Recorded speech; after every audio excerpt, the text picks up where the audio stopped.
was a California August in '82 when my mother gave birth to the Spam Tech crew. 13 years later had me looking at Linux. Programming made me stronger like Papa the Spinach. Now, people know that a DG carry weapons, but if that weapon is a nest, you step in. We finish Contra with only one life.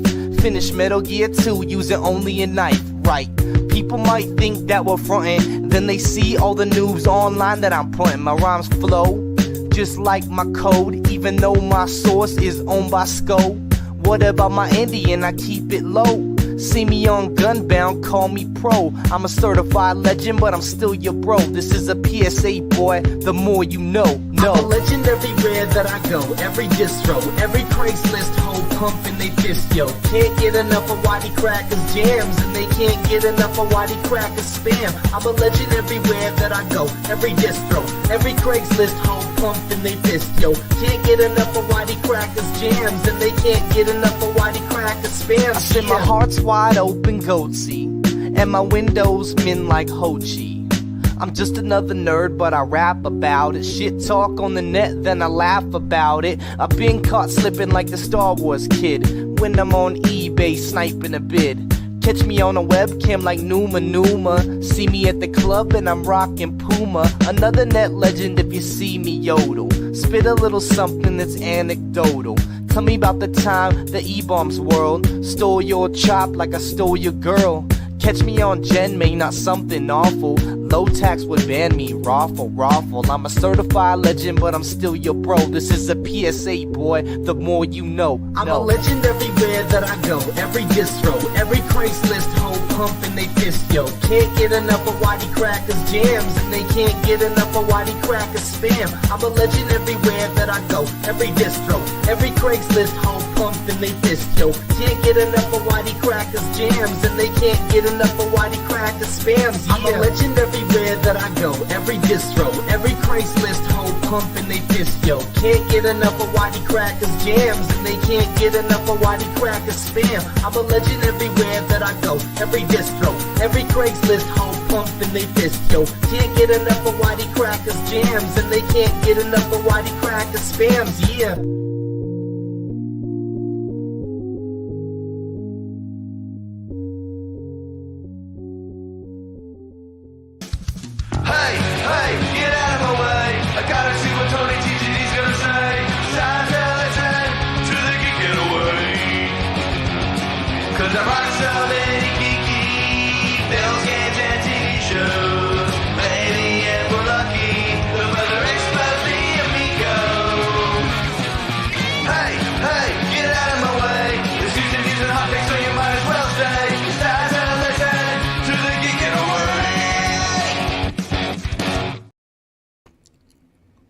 What's up, meatbags? It's the often imitated, never duplicated Tony TGD, and tonight we are talking wrestling. That's right, we're going to be talking about WWE.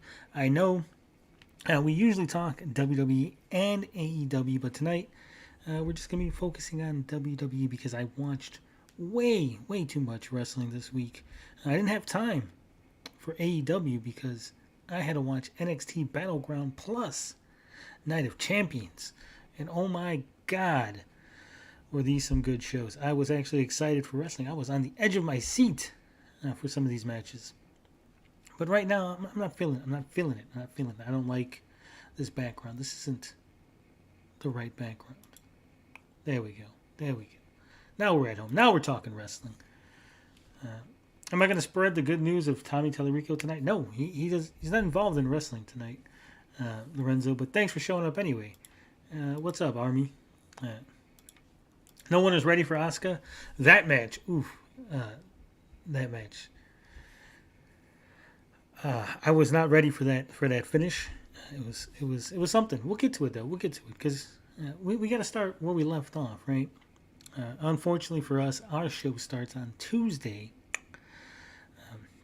which means Friday Night SmackDown. We're always 1 week behind, right? We're always 1 week behind on Friday Night SmackDown. So that's where we got to start. We got to start on the Go Home SmackDown for Night of Champions. So let's go ahead and share the screen. Now this pissed me off to no end. All right, so SmackDown started with Austin Theory versus Sheamus U.S. Championship match. First off, I was confused. Why are we having a Night of Champions? Every champion is defending their title except Austin Theory. Austin Theory didn't get to defend his title at the Night of Champions, at the pay-per-view, the big event. Not only that, he didn't even get to be the main event of SmackDown. You would think they would say, hey, you know what, let's give you a consolation prize. Let's make you the main event of SmackDown. That way the U.S. title still has a little bit of prestige, right? It doesn't make it to the big show, but it's still the main event. No, he doesn't even get that. He is the opening match, the curtain jerker for the evening. Austin Theory, Sheamus. Very disappointed by this. Way to really treat your titles, WWE. Now, I was talking to Aaron earlier, Aaron World Order. And Aaron, he had a theory. He had an interesting little theory. He said perhaps they didn't want to defend a U.S. title on Saudi soil. I said maybe the Saudis didn't want to see that. They were like, no. You can't have the U.S. title here. Too much bad blood, too much bad sentiment with a U.S. title. So let's just we're not going to have that. So, a lot of back and forth. Sheamus looking strong. But he's also looking a little out of shape. Sheamus, he's got a little belly. It's not the Sheamus I remember from years past. But Theory's looking good. I like Theory. He's good on the mic, good wrestler. We got an interesting little back and forth between these two. Of course, the Brawling Brutes are at ringside. Look at that. Theory with the power. He's not a big dude, right? Austin Theory's not that big of a dude, but he was slamming Sheamus around, manhandling him. It was something to behold. Reminded me of Sting. Reminded me of Surfer Sting, right? Because Sting's not that big. At least he's not that big when he came to WCW. I mean, Sting was pretty jacked up in the UWF days, right? When he was out there with Ultimate Warrior, when him and Jim Hellwig were the Blade Runners. He was pretty jacked up. He was on the juice. But when Sting got off the juice, he wasn't that big. It kind of reminds me of Austin Theory in that vein, right? Same size, same sort of athleticism. But eventually, Pretty Deadly comes out. They attack the Brawling Brutes. Now, this confused me until the announcers. Because I thought this was, payback for last week. We had the Pretty Deadly Brawling Brutes match. But no, apparently after last week's SmackDown, there's a little thing called SmackDown Lowdown. I didn't know about this, right? I'm still new to this whole wrestling world. I'm a baby, getting my feet wet. So apparently there's an after show for SmackDown in which they interviewed Pretty Deadly and then Butch attacked them. And so Pretty Deadly are coming out for revenge. So they get into it with the Brawling Brutes. Eventually, though, Sheamus does get a hold of one. He gives him the little hard arms, the little forearms to the chest. Crowd is going wild. They're counting it up. But this is the opening that Austin Theory needs because Austin Theory rolls him up, gets a handful of tights. 1, 2, 3. Austin Theory wins the opener, retains the U.S. Championship. Decent match. Not great. Like I said, still kind of like, how do you have your U.S. Championship, which is supposed to be the second highest singles championship on the brand, defended in the opening match?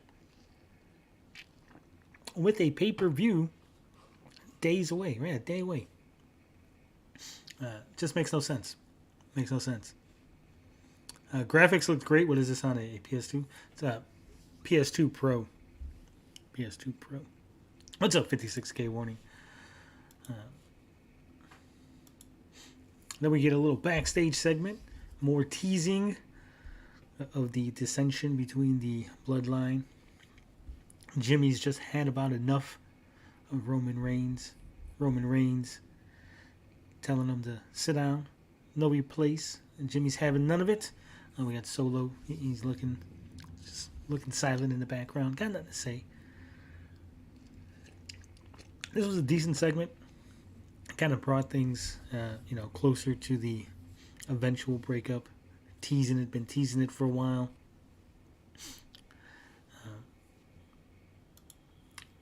Then we rolled right into the tag team match. We got Shotzi and Raquel Rodriguez versus Io Sky and Bailey. My God, was this kind of a cluster. PS2 with SDD, yeah. Yeah, Austin Theory is fucking, he's great. He's fantastic. I don't know why they're curtain jerking him and why they're, not putting him on the pay-per-view. He's good on the mic. He's good in the ring. He's money. He's money if you ask me. Yeah, but we got Shotzi. She's filling in for Liv Morgan. We get a lot of back and forth. Nice action. I'm not really a women's wrestler fan, right? Not really big into the female wrestling. But I got to say, these last couple of matches from SmackDown through the pay-per-views, I'm starting to change my mind. They've been doing some pretty innovative stuff. They've been doing some things that are unique. So, I'm getting there. I'm getting there, guys. I'm getting there. I know DL will be happy to hear that I'm starting to become a women's wrestling fan. Not quite there yet. Now we got this nice double kick. Io Sky and Bailey just fucking clocked the shit out of Shotzi. But eventually, we end up with Raquel Rodriguez in the ring. She is sitting pretty much on Bailey. Bailey's trying to pull her over, trying to roll her up. At the same time, we had Io Sky on the top rope. She jumps off, tries to land on Shotzi. In the process, hits the back of Raquel Rodriguez, drops Raquel down. Raquel sits on Bailey, picks up the 1, 2, 3. Again, this was really Shotzi involved in a cluster. Imagine that, yeah. This was actually pretty innovative, right? I didn't see it coming. Like, I thought she was going to make it over, but apparently she didn't, purposefully, to try to sell that, hey, maybe Io Sky fucked up. Teasing more damage control, dissension.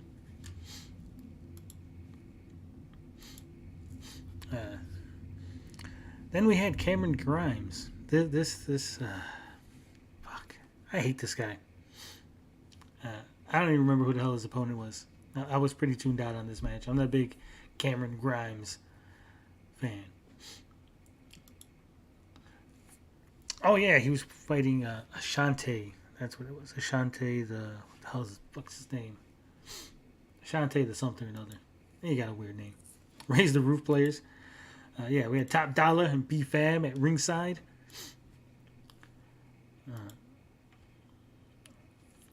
Wasn't too long of a match. It was pretty decent. Like I said, I'm not a big fan of Cameron Grimes. This whole, running and jumping on your chest move, wasn't feeling it. Top Dollar and B-Fab didn't really do anything too involved in the match. You would think with 3 people, right? 1 in the ring, 2 at ringside, they would at least try to break up the pin, distract the referee. It was nonsensical. The numbers game, it wasn't even utilized. But of course, Cameron Grimes celebrating at the top of the ring, top of the ramp. He's feeling good. He won. Gets attacked from behind by none other than Baron Corbin. Baron Corbin wants that payback for what happened in Cameron Grimes' debut. Baron Corbin just looks weird here. I don't know what it is. They gotta stick with a gimmick. New Super J, he says, damage control is at a crossroads with Dakota's injury. Yeah, they're teasing that, and it feels weird. Like I said, I haven't been watching that long, right? So you always got to keep that in mind. I haven't been watching that long, so I don't know the entire history. I'm just going, from the last 3 weeks or so. But they really need to.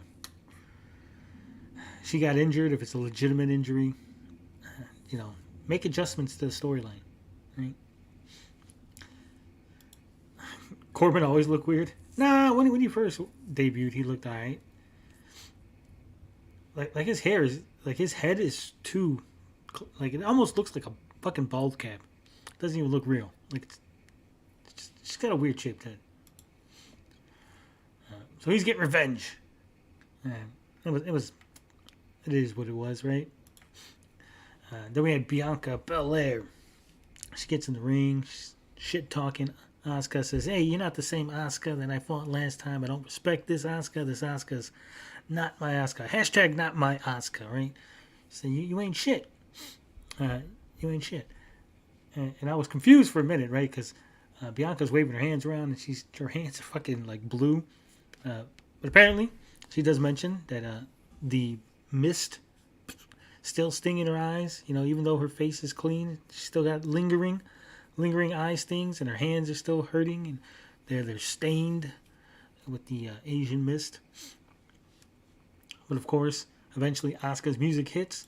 Asuka runs out through the crowd, attacks Bianca Belair, puts her in this nice little arm bar. We get officials rushing the ring. You know, they want to make sure that this stuff is stopped. Eventually, they break it up. They get Asuka away. But Bianca Belair, she doesn't back down. She gets in there. She gets into Asuka's face. She picks her up for that little slam move. And again, in an innovative little twist, she goes to slam her, and fucking Asuka gets caught by these like security guys, right? By this WWE staff. So she doesn't get slammed. She lands on her feet, and she walks away. Setting up this whole pay-per-view showdown. I think this was a pretty decent segment, like I said. Running in through the crowd, being sneaky. You know, being that Asuka is a Japanese wrestler, I'm not sure if the sneaky heel is politically correct anymore, but she pulled it off. Damage control more at a crossroads of whether WWE trying to add a member to improve, like Judgment Day, or just break them up. Oh. Who could they add, though? Is there even that many women wrestlers? It's just weird. We got what? Alexa Bliss. She's pregnant. She's not coming back. Liv Morgan's injured. Dakota Kai's injured. I don't know if there's any like big signings outside of WWE that they could bring in. This match, this was my match of the night because again, I'm a huge Rick Boogs fan. I'm on the Rick Boogs train. I was booging out all night. Of course, we got the Street Profits. They were doing commentary. At one point, Boogs slams the LA Knight right near the Street Profits, and they're going nuts. They're like, "Oh, he's boogsing out! He's boogsing out!" I love it. I love the whole gimmick. I love the whole Rick Boogs thing. I'm a big Rick Boogs fan. Street Profits were sounding kind of heelish. They're supposed to be faces, but they, on commentary, they were kind of heelish. I'm not gonna lie. There was a tinge of heelish. Rick Boogs manhandling LA Knight, just manhandling him. Like I said, I love his power game. I love this whole he's this nice guy outside the ring. He's kind of a goofball, and then he gets in the ring and he's all fucking power and just manhandling people. Love it. Of course, LA Knight hits him with his finisher. LA Knight picks up the win. The crowd loved it. I didn't love it. The crowd loved it. LA Knight wins. Eventually, he gets in the face of the Street Profits after the match. Tells them he's going to make change out they $5 asses. Says that everybody wants LA Knight. LA Knight's the man. I don't know. I'm not feeling it. Everybody's like, LA Knight's fucking great on the mic. LA Knight's fucking, the crowd loves him. But he just, to me, it's just not there, right? Like, the whole making change out your $5 ass, that's so old. It's like fucking, maybe it's because I'm an old man, right? And I've heard everything. I've heard it all. Heard all the disses. It seems like 20-year-old disses that he's bringing back. Maybe that's why the crowd loves it, because they're not familiar with it. I'm familiar with it. Wasn't great. But the crowd loved it. I'm sure all you guys love it. You're all going to tell me why. Yeah, see? You Super J's already. Yeah. You're loving the LA Knight. I'm not loving him. maybe he's got to grow on me. Maybe I got to see a couple more matches, some more promos from LA Knight. But I'm not feeling him. Not feeling him. And then in the most predictable finish of the evening, we had AJ Styles versus Karrion Kross, with, of course, Scarlett in his corner. Now, matches like this, to me, this is the kind of match that is just ridiculous to even book. We're going into a pay-per-view. AJ Styles is going to challenge Seth Rollins for the new World Heavyweight Championship, right? There's no way AJ Styles loses this match to Karrion Kross, right? How are you going to have your number one contender show up to the pay-per-view right off a loss? It's not going to happen. That would be terrible booking. The only way you could pull that off is if Seth Rollins interfered in this match, right? Trying to get an advantage going into the pay-per-view. But even then, AJ Styles should technically win by DQ. So again, you keep him strong going in to the pay-per-view. So yeah, so we had Scarlett doing her thing, distracting AJ Styles, Karrion Kross. I didn't like the chemistry with these guys. Wasn't feeling the match. Like I said, it was pretty predictable. AJ Styles got to win. It's got to win. Eventually, Mia Yim. She came out. She chased Scarlett away for some reason.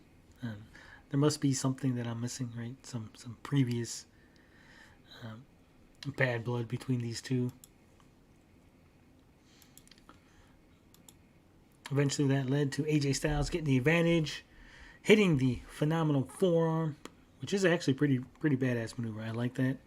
It looks good. Looks like a great maneuver. Looks like it's very impactful. Karrion Kross sold it well. And he picks up the win. Like I said, very predictable. We knew it was going to happen. There's no way to lose. Then, we got the KO show. Of course, we got the Tribal Chief. He's going to show up at the KO show. I'm going to have a little sit-down talk. But unfortunately, it doesn't show up. No, instead, we got the Usos and the wise man, Paul Heyman. They show up. We get some jaw-jacking. Kevin Owens says, Sami Zayn still cares for the Usos. Sami Zayn still thinks that there's hope for them. He don't see it. He don't understand why. He don't care about these guys. But Sami Zayn, says these guys, they can make it. Eventually, he does tell the Usos that, Roman Reigns might be the head of the table. Roman Reigns might be the tribal chief, but these two guys, the Usos, are the heart of the table. Of course, that prompts Jimmy to get on the mic. He let it be known for the day ones that he is the tribal chief. Of course, you say that shit. You call yourself the tribal chief. Fully covered Scarlett in Saudi Arabia made me mad. Sad. Oh, we're gonna get to that. We're gonna get to that. Yeah. So Jimmy, he's a tribal chief. Says, fuck what you heard. It's funny because Jay's like, I don't care what the tribal chief say, and then Jimmy's like, I'm the tribal chief, which of course brings out the real tribal chief, Roman Reigns. He gets in their face. He gives them a little dressing down. Again, teasing this whole split with the bloodline, teasing this whole, what's going to happen, who's going to break, are they going to fall in line, are they going to say fuck it and turn on Roman Reigns? But before we get an answer to that, of course, there's a attack from Solo Sikoa. People are getting got, and that's how we end SmackDown. The Go Home SmackDown ends with the Tribal Chief being handed tag team titles from Jimmy and Jay. Jimmy reluctantly giving up the title belts so that Jay can hand them over. All in all, it was pretty good. It set up the pay-per-view well. I was excited for the pay-per-view. Of course, I didn't get to see it on Saturday. I was doing my live stream, so I had to watch it on the previous night, on Sunday, which is supposed to be pay-per-view night, right? Let's get this. It was well established for years. Sunday night pay-per-view, right? You don't have wrestling except for like a C show and then a pay-per-view Sunday night, right?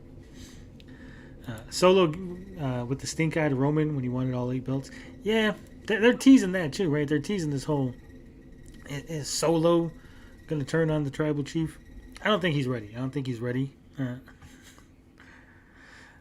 But, you know, we had that whole moment. And I think last week, you know, the little bump from Roman and got the little stink eye from Solo. So, yeah, so going into the pay-per-view, we were ready. We were set. And, man, this was a good pay-per-view. Night of Champions. First off, let me just say, WWE, very inconsistent with their graphics, right? Obviously, it's not a big deal, but here I am. I'm trying to do a show. I'm trying to show you guys, you know, because some of you aren't familiar with the wrestlers. Some of you aren't familiar with the matches, what's going on, right? So I would like the graphics would make my life easier, right? So I could just pop up the graphic. He's fighting him. He's blah, blah, blah, blah, right? But very inconsistent. And you'll see as we go through Night of Champions. What I think is the Night of Champions is dumb. Why didn't Roman defend his belt? The concept of Night of Champions is all the champions defend their belts. Roman's 1,000 days not impress me since he never defends. Well, he can't defend because he's in the tag team title match. And like I said earlier, we also didn't get the U.S. title wasn't defended at the show. So 2 titles not defended.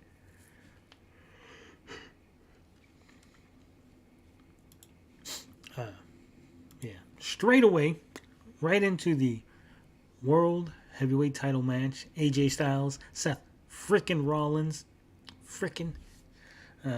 This was a slap in the face, if you ask me. They built it up as a triple main event. World Heavyweight title, tag team titles, plus the Cody Rhodes, Brock Lesnar match. Main events aren't the opening matches, right? You can't have a main event in the opening match. And then, like I said, with the Austin Theory match, right? The title is supposed to have prestige. The title is supposed to mean something. Having it be defended first or competed for the title first, in this case, because neither one is the champion yet, seems like a slap in the face, right?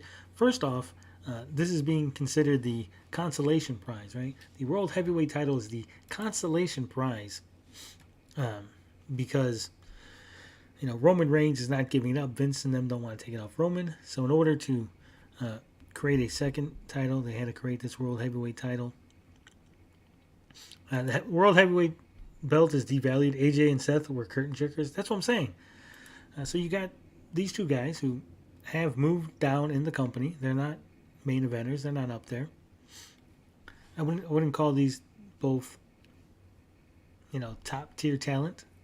If we're being honest. AJ less so than Seth Rollins. Seth Rollins is on his way up. AJ seems to be on his way down. Seth was up there, came down, went up, right? This booking is just, it's crazy booking, right? Nobody's consistent in the main event scene anymore. But yeah, so we got these 2 guys, opening match. Now the match itself was pretty decent. It was a good match. A lot of back and forth, a lot of near falls. Of course, as someone who's watched wrestling enough, right? There's certain moments like I don't understand, and again, it's probably more because of the nature of the sport, quote unquote, right? You got to have these fake pins. Oh my God, he hits him with a body slam, then he pins. You're like, he didn't hit a finisher yet, right? We're like 3 minutes in the match. No one, you're not winning with a body slam in 2023, right? But we got a lot of these near falls. Didn't really have suspense for me because, again, I expect one of these guys to hit their finisher and then get the pinfall. Seth Rollins did this amazing top rope reverse suplex on AJ Styles. Hits him with this, then rolled through and hit him with a second reverse suplex on the floor. That was an amazing bit of wrestling. I like that. Got me excited. I could see a pinfall from that because that was enough of a oomph. Right, top rope suplex is already a finishing type move. He did a reverse, then he did a reverse on the mat. Of course, the match ends with the little curb stomping maneuver here from Seth frickin' Rollins. Seth Rollins, as everybody predicted, right? I don't think there was a single person. I said it in jest, sort of like, hey, they should have AJ Styles. Seth had a dope jacket, yeah. It was like the little Jaguar print. But Seth Rollins wins. They hand him the belt, they put it on him. Triple H is like, here's your consolation prize, buddy. Crowd's loving it. Crowd's eating it up. Again, the design's not too bad. This giant WWE logo, a little off-putting. I don't know if maybe put it in a different color, put it in gold. But Seth Rollins wins the title. He's the man. He's the new world champion. And he's feeling good. He's loving it. Again, I think it would have been a bigger moment. It would have made a bigger impact. If this was the main event, the true main event. Right? Because, again, Roman Reigns, although he's your number one guy, he's the top guy in the company. Right? Roman Reigns. But he was fighting for the tag team titles, World Tag Team, Universal Tag Team, United, whatever the fuck they call it. So that should have been your not main event, but the second to last match. And then this match should have been your main event. That would have been a signal to everybody watching. That would have been a signal to the whole wrestling community that, hey, we actually value this belt. This belt is important. It's going to mean something. But they didn't, right? It's an opening match. I think it would have been a bigger moment, right? Could you imagine? End of the night, Seth Rollins wins. That's how you close it. You close the show out, crowning your first ever World Heavyweight Champion. Your new World Heavyweight, not first ever, because they've had World Championships. First ever World Champion for this particular belt, right? Fuck, they needed it. They should have had a different name for this shit because it makes no sense. The whole, hey, we're gonna have a World Championship, but it's not the old World Championship, but we're gonna call it yeah. But either way, this should have been the main event. That would have been a lot better. I think it would have been a lot more special. It would have, like I said, it would have really told people, hey, we actually care about this belt. We actually think that this is an important thing. This is not just a secondary prize, right? Especially with everybody calling it a consolation prize. If it would have been in the main event, then maybe it wouldn't have looked like a joke. We had this nice little backstage segment. Hey, Cody, let's give you this new special super powered arm brace so you could wrestle your match. In no way is this going to be important to later on in the story. No, we're just doing this.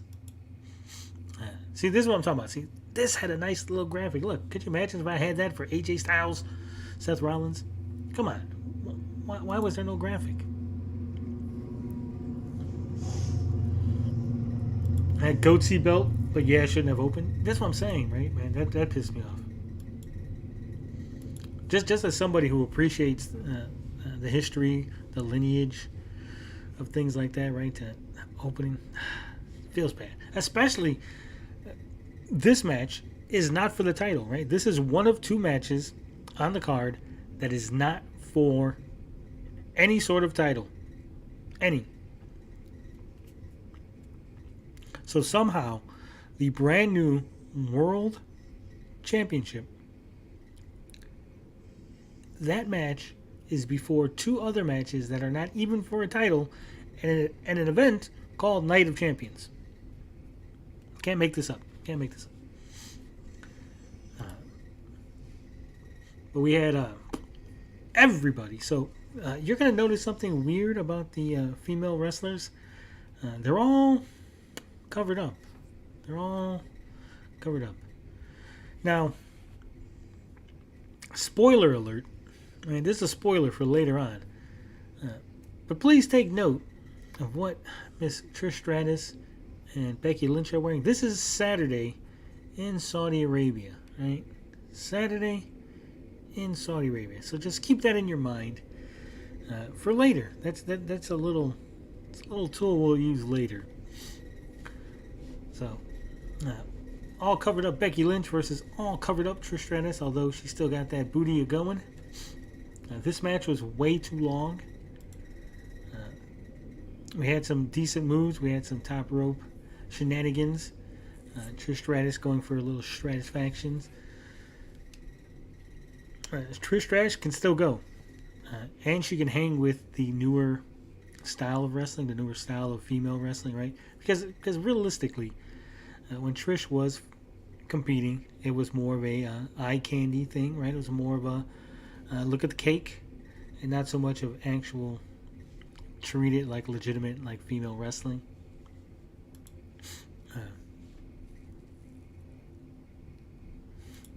The lineage of the old Goldie was looped into Roman's blue belt. This was a bastard. Then they shouldn't have called it the world. They should have called it like the you can't call it the universal title, like the global championship, right? That way you really signal that it's like new and completely divorced from any other title. But like I said, this match went on way too long. Eventually, Trish Stratus goes out there. She's like looking under the ring, slides back in. Becky Lynch slides out. Trish Stratus distracts the referee. She's like, "Hey, let me talk to you here, ref." Ref is distracted, and Zoe Stark comes out from under the ring, attacks Becky Lynch, hits her with that little flippy knee to the face thing, rolls her in the ring. Trish Stratus hits her with her move. 1, 2, 3. Trish Stratus wins. And I was shocked. Because I didn't think Trish was going to win this. I really thought that Becky Lynch was going over, right? Because it makes more sense. I don't think Trish is going to be around as long as Becky. So it would make more sense to give Becky the shine. But Becky loses. There was shenanigans, but she still loses. And that's the important part. All right. Again, nice graphic here. We get Night of Champions, Intercontinental Championship. Gunther versus Mustafa Ali. This match was way more competitive than it had any right to be, right? Gunther, big chops. I'm starting to like this guy. I'm starting to get behind this. I know I was kind of lukewarm on Gunther and the Imperium a couple of weeks ago, but I'm starting to warm up to him. This whole old school style of wrestling, throwback, but treating it serious. It's not a joke, right? It's not like a throwback joke. It's a legitimate, like, I'm a actual wrestler. I'm not a flippy fuck. I'm gonna do actual wrestling. I like this. I like Gunther's whole gimmick. At one point, he fucking kicks. Mustafa Ali tries to jump in the ring, and Gunther just kicks the shit out of him. This was a good exchange, right? This is one of those holy shit moments. It's like, oh my god, maybe this happens a lot. But again, I've only been watching again for 3 weeks. But to me, this was a good little. I didn't see it coming.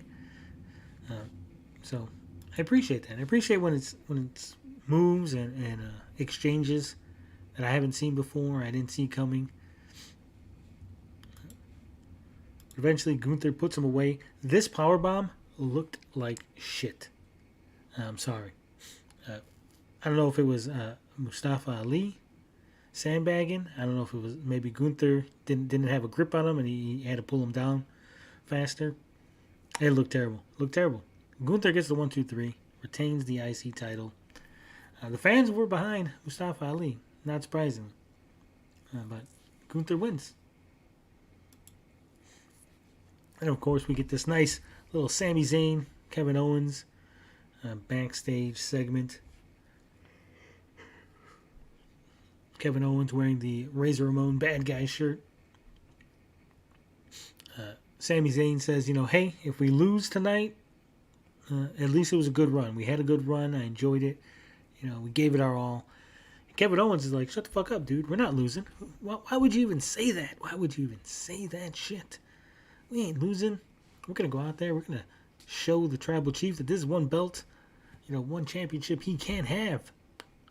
So it's a good little pep talk from Kevin Owens. I'm starting to like Kevin Owens, starting to be a Kevin Owens fan. Not really feeling Sami Zayn. Then again, see now we're getting all these fucked up graphics. Bianca Belair versus Asuka. That was chef's kiss on this match. Bianca Belair using her power, right? It's weird to say like these female wrestlers using their power, but she really was. She really was. A lot of hard hitting moves, a lot of maneuvers that you wouldn't think the females would be able to do, but they were pulling them off. Again, completely covered up. Why they're like, hey, let's go to Saudi Arabia and have women show up there, and then we're just gonna cover them all up? Come on. Leave them at home, right? If they can't dress in their typical ring gear, if they can't dress how they usually do, maybe don't have them on the card. I'm just saying. We had the mist from Asuka. She misses it completely. It's hard to see. But you can kind of see it right here. It was a bad angle. The mist wasn't colorful enough. They probably should have went with a green or a red to really have it pop. But she misses. Very unfortunate.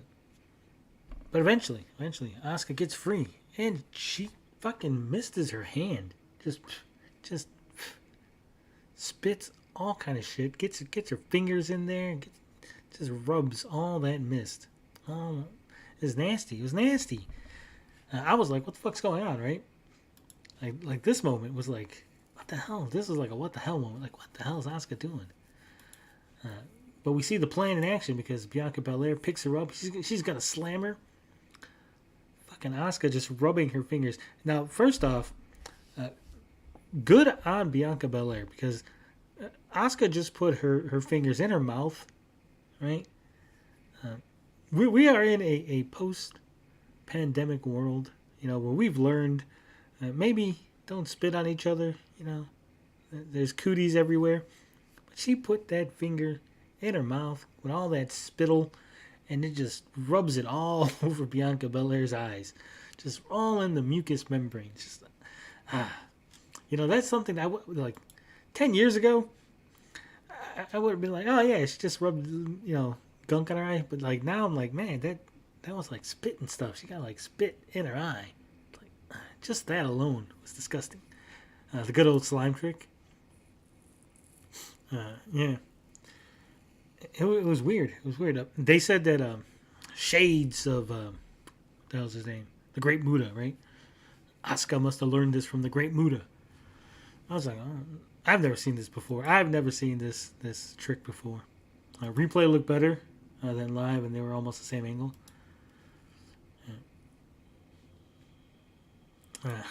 She be all right. Ain't the first time she got massive liquid in her face. Come on. But boom, hits her with that. Ends up kicking her, getting the win. Asuka, your new women's champion. I think she's the Raw women's champion, if I'm not mistaken. So that was terrible. Then we got Rhea Ripley versus Natalia. This match, again, all covered up. They had these weird, leathery outfits. It's really, really weird. Really weird. Early on, we got Natalia. She's distracted by Dom Dom. Gets beat up from behind. Rhea Ripley beats the shit out of her outside. Rolls her in the ring. Hits her with the Rhea fucking bomb. That's it. 1, 2, 3. It's over. It was like... You fucking blinked and you missed this match. This was a quick squash. It was just like a payday, right? Like we just wanted to pay these women to be at the show. Not much more to say about it. Real looking dominant. I like her look. I like Rhea Ripley's goth mommy look. Let me get a little backstage with Seth freaking Rollins. He's excited. He's happy. He's the champion. I do love his little jacket. Really wasn't much to this. It was just like, hey, let's just have... we need to fill in some time. We need a couple minutes to be filled in. Send Seth out there to be excited for the win. Then, as part of the triple main event, Cody Rhodes, Brock Lesnar. This match, brutal. Of course, Cody Rhodes using that cast to his advantage, hitting Brock Lesnar all up in the melon with it. Like I said earlier, when they showed him getting the new cast on, it was so obvious. It was going to be used a lot, used to his advantage. But of course, the Kimura lock coming into play. Brock just locking that thing in several times. Dom Dom equals Dum Dum. So Buddy Matthews is a cuck now. He's just watching in the corner while Rhea and Dom Dom go at it. I guess. I mean, it's there's a level of reality, right? Because this is a show. So that's not real. It's like two actors kissing. It's not a real kiss. Maybe some people would think it is. I don't know. But so we had Cody Rhodes. He's getting put in the Kimura lock a lot of. And at one point, he's in the lock, and the announcer's like, "There's no way he can't get out. He can't break free. He can't make it to the ropes." And I got this particular angle for a reason, right? Because there he is. He has his hand completely free, right? His right arm completely free. Fucking hit Brock Lesnar right in the fucking kidney. Give him a kidney shot. You can scratch him. He was practically scratching. When they're both standing up and you rake the back, that hurts a wrestler. In the Kimura lock, scratching him on the back apparently doesn't do anything. Neither is the option to, like I said, hit him in the fucking kidney. Just beat the shit out of his kidney. I mean, if Cody Rhodes just hit him like 6 or 7 times right in the kidney, there's no way Brock Lesnar would be able to hold on.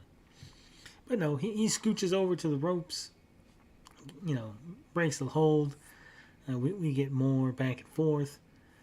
And eventually, Brock Lesnar gets him again in the Kimura lock and passes out. Now, I was talking to Aaron earlier, and Aaron's like, "There's no way he could pass out from this, right?" And I was like, "Well, I don't think he passed out from the pain." I was like, "That's why I got this angle, right?" I said, "It kind of looks," and maybe the announcers did a bad job of relaying this, but it kind of looks like at the same time that he was pushing the Kimura lock on his arm, he was also sort of choking him out. Because after he lets him go, right? Because he holds it on, and referee's hitting the bell. He's holding it on even longer, but eventually he does let go, and then Cody Rhodes, like mysteriously and magically, comes back to life. So I think what they were trying to portray was that Cody Rhodes was also being kind of suffocated. And again, though. You're in a match. You're in a fight for your life. If my mouth is that close to his flesh, I'm going to bite him. Right? No, Cody Rhodes didn't Hulk up at all. That's the sad part. Bite him right there. Just, right? I don't know. You're like in a blood feud, you hate each other, but you're still not willing to do what you need to do. Brock Lesnar gets the win. Then it was main event time. Main event. Ooh. Again, slap in the face, right? You're putting the undisputed WWE Tag Team Championship in the main event. World Championship curtain jerk. I don't know. It was a pretty good opening. You know, we had a lot of Roman hanging on the outside, teasing that he's going to get in. He'd come in, pick his shot. Solo was doing a lot of the heavy lifting. All in all, it was a decent start of the match. Eventually, Roman does get in. We get some action. He goes to try to spear Sami Zayn. Sami Zayn moves out the way. Referee's down. He gets... Fucking referee's a trooper because he got speared the shit out of Roman Reigns. Just fucking ran through him. Of course, with the ref down, this brings out the Usos. They're out there cleaning house. They beat this shit. You can't see this because, you know, Roman Reigns is back there. He got the shit beat out of him by Kevin Owens. But they come out. They make the save. They beat the shit out of Kevin Owens. They give him a little double super kick for his trouble. Hop in the ring. They give Sami Zayn a super kick from each of them. You know, Jimmy gives him one. Jay gives him one. Then they go to give a double super kick. But somehow, Sami Zayn is able to duck out of the way. Boom! Solo Sikoa hit with double super kicks. And wouldn't you know it? Roman Reigns, at that moment, when they accidentally hit Solo with the double super kicks, Roman Reigns sees it. Oh, and he's mad. He gets in the ring. He's in their face. He's all in fucking Jay's face. Roman Reigns is having none of it. And I was like, well, you know, it was an accident, right? Obviously, they didn't mean to hit Solo. They can still talk their way out of this. They can take off, and you know, make it up to the tribal chief later. And I thought that's what they were going to do. I thought they were going to take off because they weren't trying to hit Solo, right? They weren't trying to hurt the chances of the Bloodline to win the tag titles. But as Roman Reigns is getting in the face of Jey Uso, Jimmy snaps, super kicks Roman in the fucking mush. Boom. And then, after he kicks Roman in the mush. Boom. And Jay's like, oh, fuck. He's like, oh, no. He's all mad. And he's like, no, I'm doing it for you. I'm your brother. He's not your brother. I'm your brother. I'm doing it. I'm doing what you should have did. And then as Roman is there on his knees, Jimmy hits him again with a super kick. Boom. 2 super kicks to fucking Roman Reigns' face. The Bloodline's over, I guess. I guess that's it. The Usos and Solo are brothers. They'll eventually just gang up on Roman. I don't think so. They super kicked the shit out of Solo. Age-old question. What should close out the show? A belt or the best story? Well, both. Ideally, you should have the main belt be in the main story. Right? And again, my issue isn't with this match closing out. This was a great match, right? It was a great match. I loved it. I love the story that we're telling here. The problem is you were trying to introduce a new world championship, right? So how are you supposed to tell the audience, hey, this world championship that we just introduced is fucking worth something? Oh, I know. Put it in the opening. No, you put it in the main event. Shawn Michaels was an average-sized wrestler, yet his one super kick won him matches. The Usos and Young Bucks do a lot of super kicks, but don't even win matches. Well, Stevie Richards does a super kick, right? See, Shawn Michaels doesn't do a super kick. Shawn Michaels does sweet chin music. Shawn Michaels, he's able to hit you exactly where he needs to hit you. Pinpoint accuracy. Now, that's the difference. Or at least that's what we're supposed to believe, right? If they would name their super kick, like Uso kick, then it would work. But because it's just a generic super kick, it doesn't work. Roman should close the show. He can fight for the Divas title and close it. Give him the Divas title, the 24/7 title, the Hardcore title. Throw in the old European title. Just all the titles out of the trash. Just bring them back. Jay was always a follower. Followed Roman, last to accept Sammy. Followed Jimmy. Jimmy was always going to be the first. Yeah, so Jimmy fucking clocks him. I think they're going to tease a little Jimmy and Jay back and forth, with Jay not being completely on board with this. So, yeah, you Super G is right. Plus, Shawn Michaels tuned up the band. By stomping on the mat, he added extra power to his kick. Wrestling is weird like that, right? Wrestling is weird, whereas I body slam a guy, it's nothing. You call it the super body slam, and all of a sudden it's a finishing move and it's putting people out, right? It is in the old days when Shawn Michaels was doing sweet chin music. There was a lot of avoidance. You wouldn't do a super kick, right? A lot of times in the old days, whatever the finishing maneuver of the top guys was, the bottom guys weren't allowed to do those moves in the matches in order to protect the business. You're protecting the business, you're protecting your main eventers and their finishers. There's a rumor Rikishi's coming back. Oof. Hope not. A transfer of kinetic energy, it's science. It's science. Of course, Solo is the one who took the pin. He got that little running kick from Sami Zayn.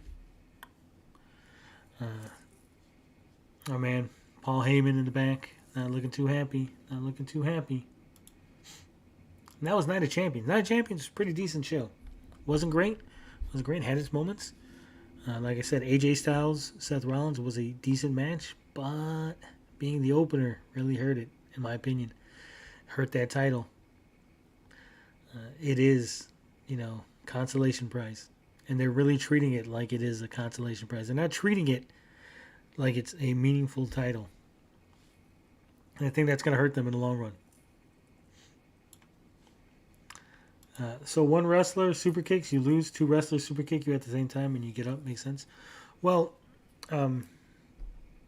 Lance Storm and Justin Credible used to do a super kick combo. And that was a finisher. Why Rikishi, Solo, and the Usos can dance like what he did with Too Cool. That's a new bloodline. Rikishi's going to come out. I did it for The Rock. I did it for The Rock. He's going to run over fucking Roman Reigns.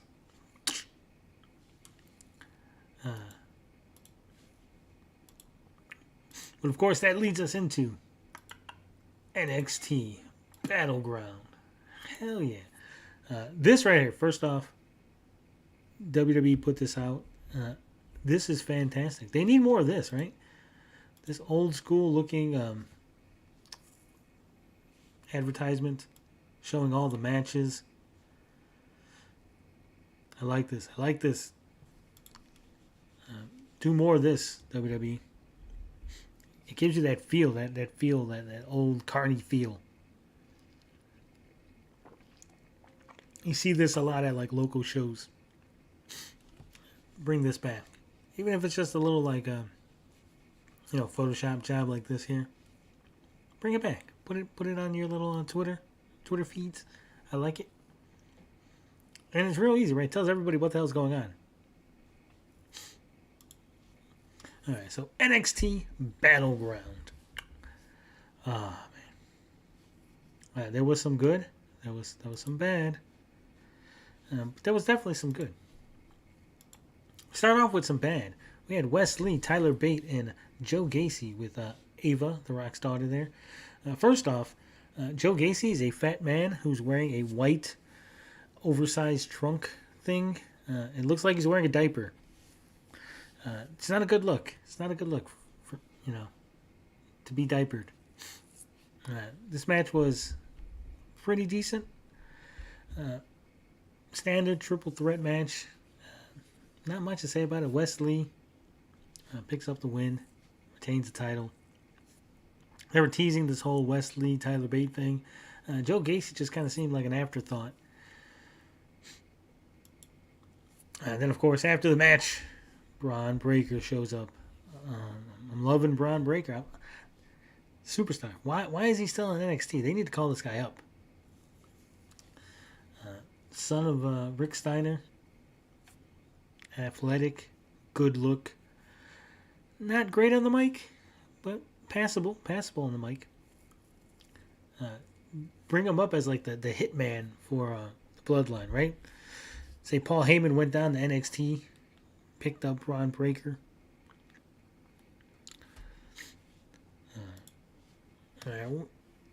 Next match. This match was good. I like this because it was unique rules. We got Noam Dar versus Dragon Lee, Heritage Cup match, 7 rounds, 3-minute rounds, minute break in between. 2 out of 3 falls, wins the match, wins the cup. Each man had a second. Let's see. Oro Mensah was Noam Dar's second, and Nathan Fraser was the second for Dragon Lee. Not familiar with any of these guys.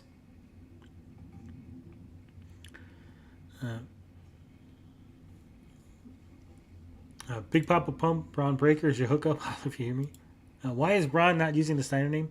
Well, from what I heard, and it could be, just hearsay, but I heard Braun did not want to use the Steiner name because he wanted to be his own man, right? He wanted to make his own way in the world. Probably, they'll when he comes up, when they bring him up from NXT to the main roster, he'll probably get the Steiner name. But right now, not using the Steiner name. Even though they on many occasions mentioned that he's a Steiner, on many occasions dressed him like a Steiner, and he does all the Steiner moves, and they're always mentioning shades of this Steiner, shades of that Steiner, right? I'm not sure why they ain't tapping that nostalgia. Like I said, I think it's a choice from Braun. Braun did not get the Scott Steiner mic skills. Yeah, but Scott Steiner is on all kind of drugs. He was on all the drugs. He was fucking nuts. Even Scott Steiner didn't have Scott Steiner mic skills at the beginning. Go back. Early, well, I'm going to say like 94, 95-ish. Scott Steiner was not very entertaining on the mic until he became Big Papa Pump. That's when he really started opening up his mic skills. When they're like, just fucking run your mouth, Scott. Figure it out. Noam Dar in round 2, he gets off to a nice early lead. Picks up that win.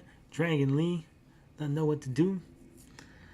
But eventually we get Mensah.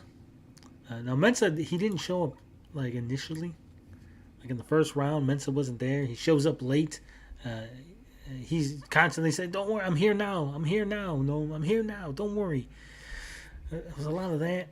Like, dude, like we got it. Like we got it the first time you said it. You need to say it like 6 or 7 times. But eventually, Nathan Frazier and Oro Mensah, they're going at it, and they both get kicked the fuck out. The referee ain't having it. The referee's like, get the fuck out. This, of course, allows Dragon Lee to even things up. It's 1-1. But then, out of nowhere, we had 2 other women, Lash Legend and Jakara Jackson. They show up. One of them distracts the referee. The other one grabs the ring bucket, smacks it on the back of Dragon Lee, allows Noam Dar to pick up the final pin, win the match 2-1. Noam Dar retains the Heritage title. This was probably more important, more like, oh my God, to other people because they knew who these women were and all these people interfering. I was just like, wasn't really feeling it. I don't know who these people are except for Braun Breaker. Me either. That's dumb. If I were from a famous family like the Harts, Flairs, Rhodes, I would use the name. Some people do. Some people don't like using it. Some people feel like they got to earn it first, right?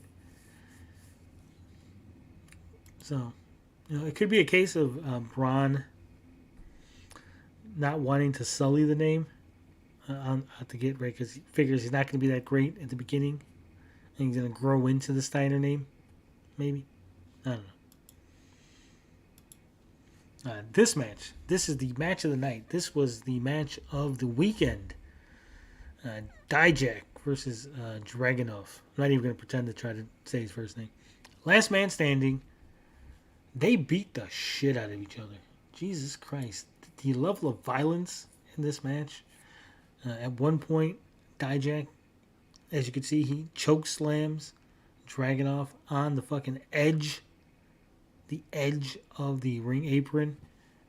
That right there should end that career ender. But he took it. He took it like a fucking champ. Goes on to beat the shit out of him with all kind of weapons. We get the ring steps are in there. We get kendo sticks. He's beating the shit out of them. They're jaw jacking. You think you like pain? Does it make you feel alive? Dragunov's not giving up. Eventually, he gets up on the step. He puts the step vertically, gets on top of it, jumps off, hits fucking Dijak in the back of the head with like a leaping fucking forearm, smashes him into a chair that's on the mat, picks up the 1, 2, 3, fucking Dragunov wins. This match, like I said, violent, fucking hard hitting. I'm all for it. I was all for it. This was a great match. You would think that a match with that much violence wouldn't be good, but they pulled it off. They pulled this shit off really well.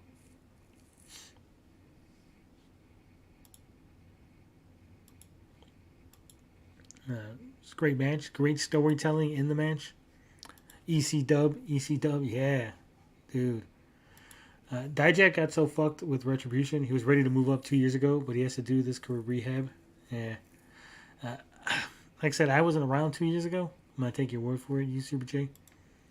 But he's great. I think they need to team these two guys together. Dijak being the sadist. Dragunov being the masochist. This could be a unique team. Could you imagine?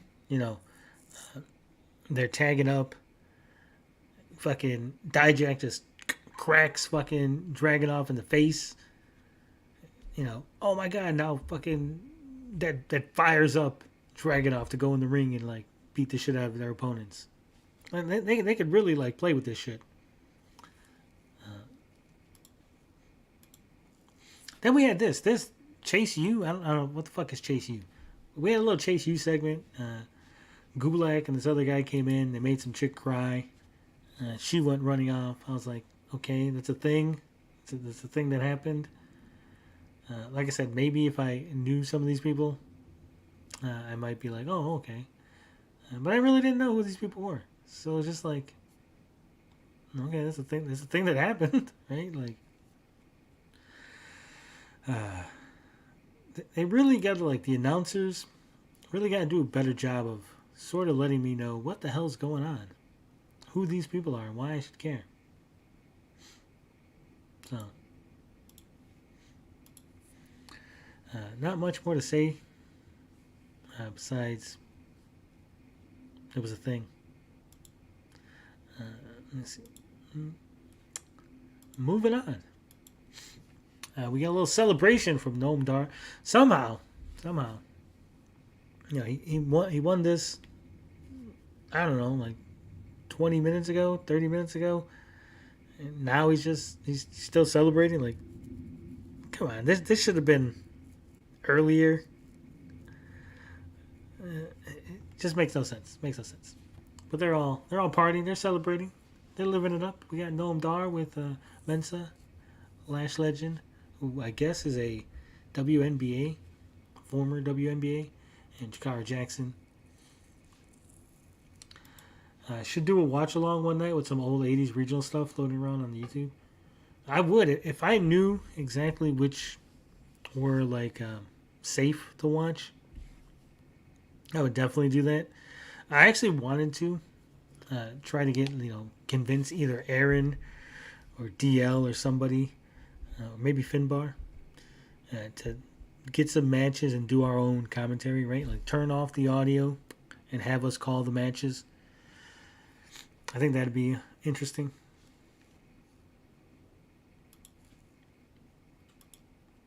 All right, this match is another good one. We got the Creed brothers versus Gallus. And then Gallus had was Creed brothers were with Ivy Nile. Nice little pretty little girl here. And then the Galluses had Joe Coffey, which is apparently related to one of the Gallus, Mark Coffey. So apparently Mark Coffey and Wolfgang are the champions. Joe Coffey is just their manager at this point. I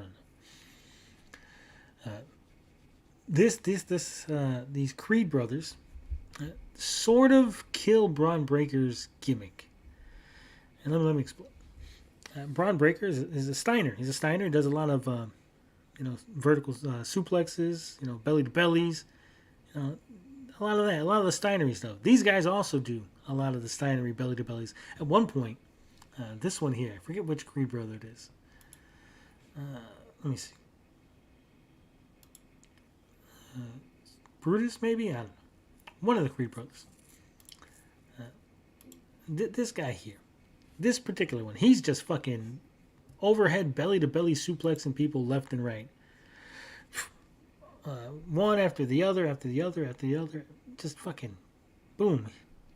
And it looked good. It looked good. He was doing it. He would like fucking overhead belly to belly and then like flip up back onto his feet, grab another guy, overhead belly to belly.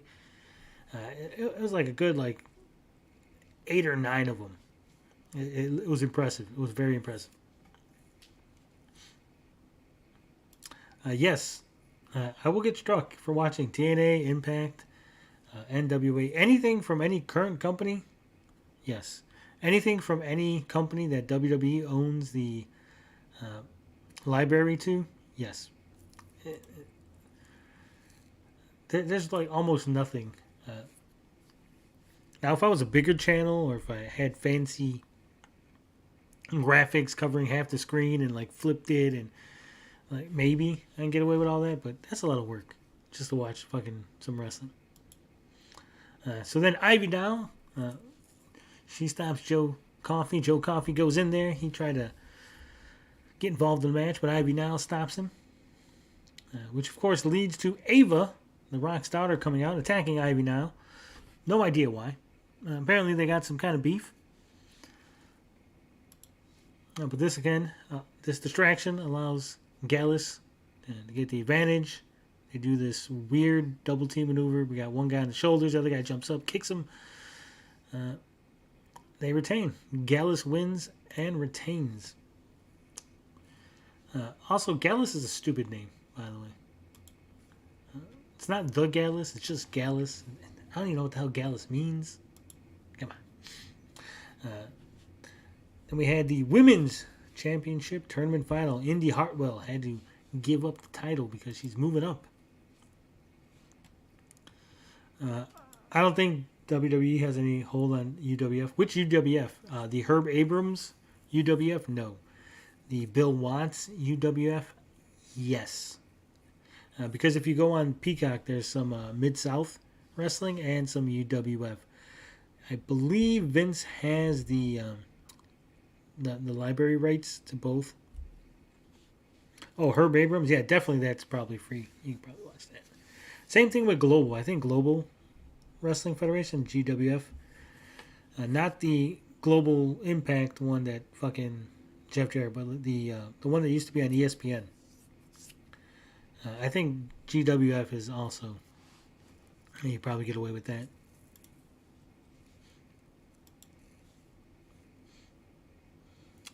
So we got Lyra Valkyrie,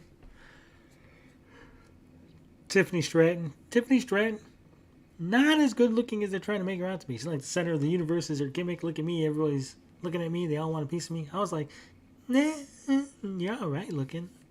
I'm gonna kick you out of bed, but you're not that good looking. It's pretty powerful for a chick doing a lot of power moves. She's got some athleticism. She does this where she jumps on the ring rope before doing her moonsault. She missed one, which was bad.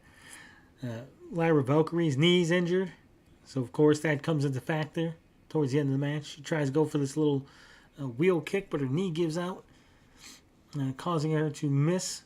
She flubs this, allows Tiffany Stratton to get the advantage. Eventually, do her little moonsault off the top rope. Tiffany Stratton, your new NXT Women's Champion. Wasn't a great match. I wasn't feeling it. Carmelo Hayes. There you go. Fuck. Versus Braun Breaker. NXT Championship. Oof. This match. Braun Breaker looking fierce. Like I said, he's doing a lot of fucking power moves. A lot of belly to bellies, side bellies. Stratton looks like a hot chick in the wrong aspect ratio. Oof. Braun Breaker looking strong, dominating this match. He did a top rope Frankensteiner. Again, lots of classic Steiner Brothers moves. But of course, comes up short.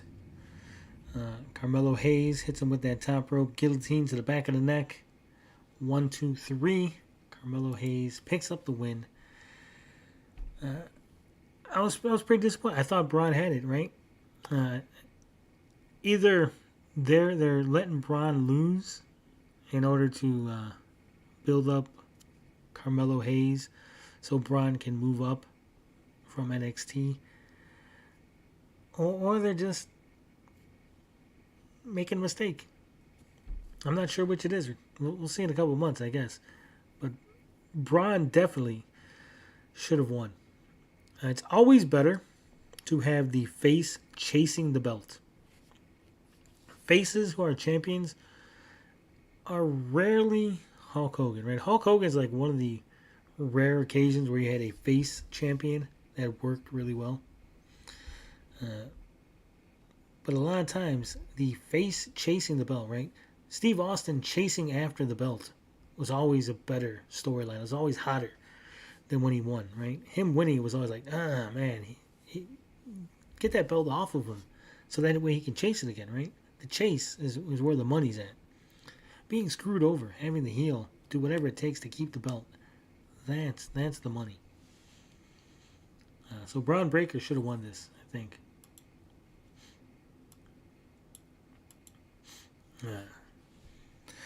One more. Man, it's way too much fucking wrestling. Way too much. Like I said, I didn't watch AEW. I was hoping that maybe, Aaron would have popped in because Aaron watched AEW this week. But I didn't watch it. I heard it was kind of a cluster. Heard it was kind of a mess this weekend. Their little All or Nothing.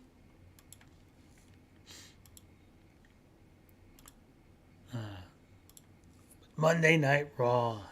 Oof. This was a show. This was definitely a show.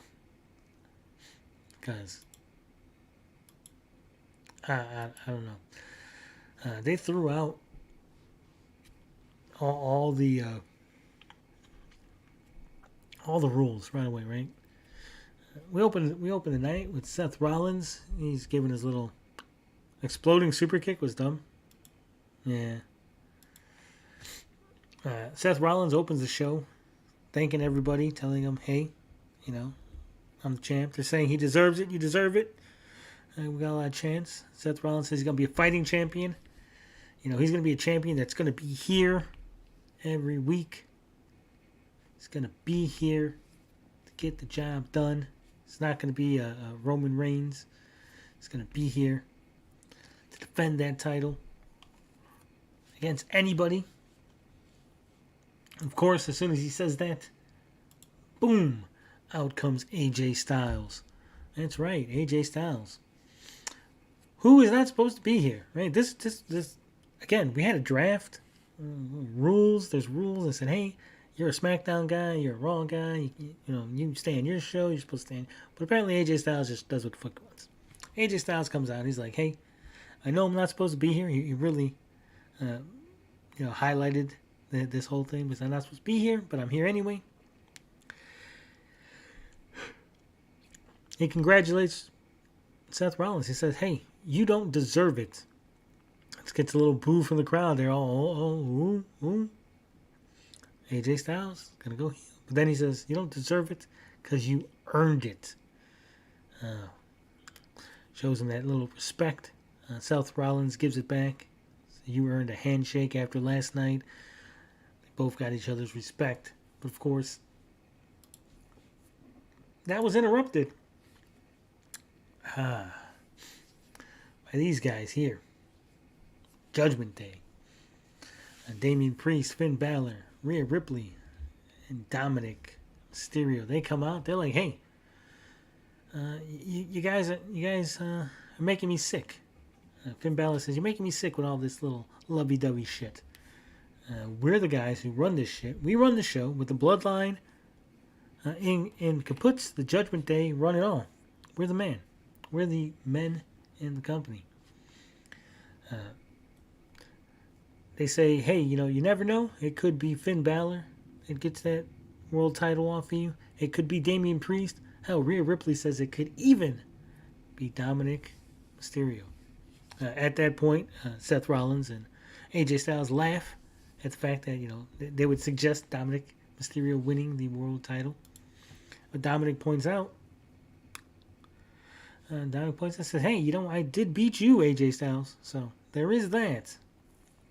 This was a annoying, castrated, it did. Castrated the draft. So they come out, they're like, hey, we can take you, we can beat you any day of the week. Seth says, hey, so that's a challenge? I think that's a challenge. We accept. Any two of you versus the two of us. So main event set, Judgment Day versus Seth Rollins and AJ Styles. They don't come to blows. No fight. No. They just walk away. They're all copacetic. We get our first Money in the Bank qualifying match.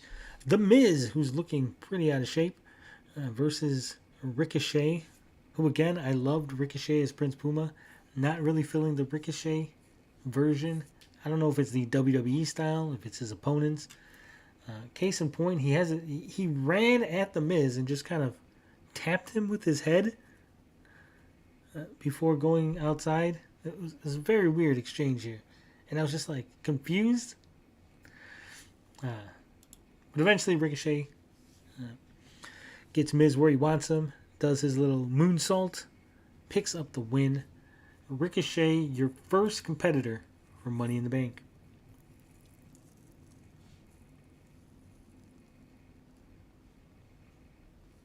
JM says, I would have rather have AJ won it for one last title run. I don't like Seth Rollins. Seth is an unsafe worker who nearly ended Sting's career. He also wears the dumbest outfit from clearance. I like the Shield Seth Rollins, not villain laughter Seth Rollins. Yeah, Seth Rollins is a little annoying. I agree with that. I think AJ Styles winning would have been a curveball that no one saw coming.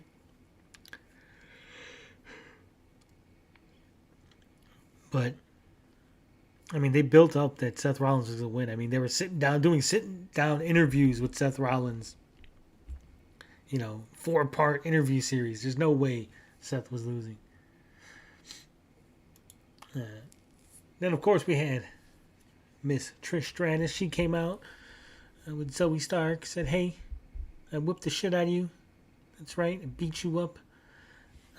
I won. You ain't nothing. Becky Lynch comes out and says, hey, fuck you. You ain't shit. Let's restart the match. Let's restart the match and do this one-on-one. You're still in your ring gear. I'm still in mind.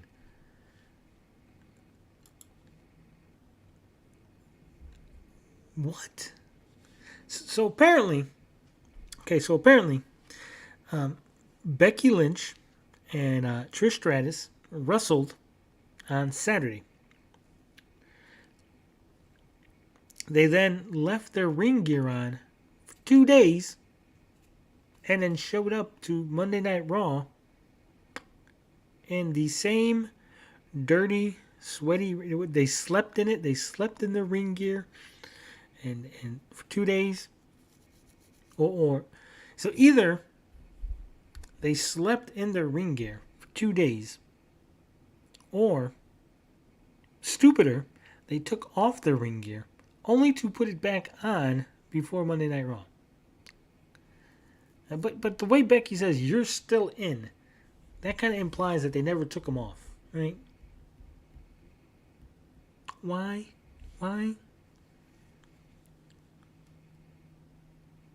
It was just mind-boggling. Why would they point that out? She should have just said, "You have your ring gear on, I have my ring gear on." Now you're still in it, but you're still in it.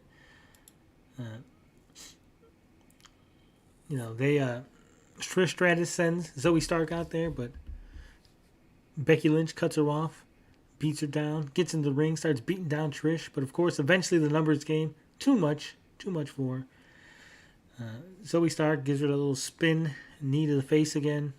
She's out. They beat her up a little more.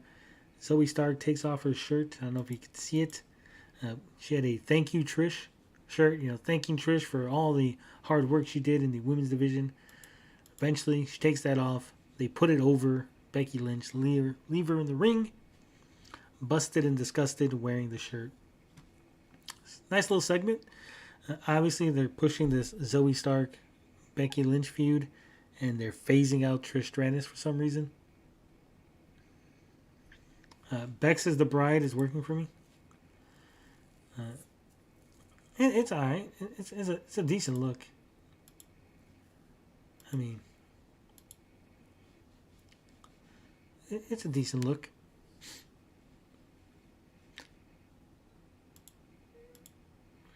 Then after that, we had Indus Sheer. Oh man, these guys look fucking badass. Jinder Mahal, not so much. Like, did he lose? Did he stop doing the drugs, the steroids? Did he stop juicing? He looks a lot smaller than I remember. I don't know what Indus Sheer means. But what we got? Veer Mahan and Sange. When Jinder Mahal as their manager, they come out, and they're fighting two nobodies. But I had to really show you who these guys are, because so these are the two nobodies they're fighting. And oh my God, is this guy did they just have Matt Hardy's old fucking debut fucking outfit? Like, hey, look, let's dress this one guy up like Matt Hardy. No one's gonna notice. No one's gonna notice. Knock off Matt Hardy.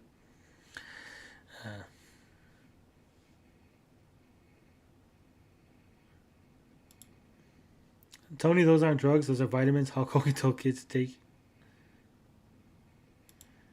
It means can't grab the rope.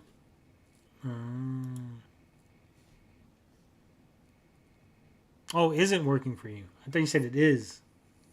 I misread it.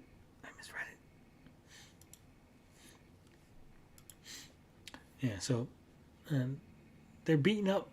They just go out there. They fucking dominate in this sheer.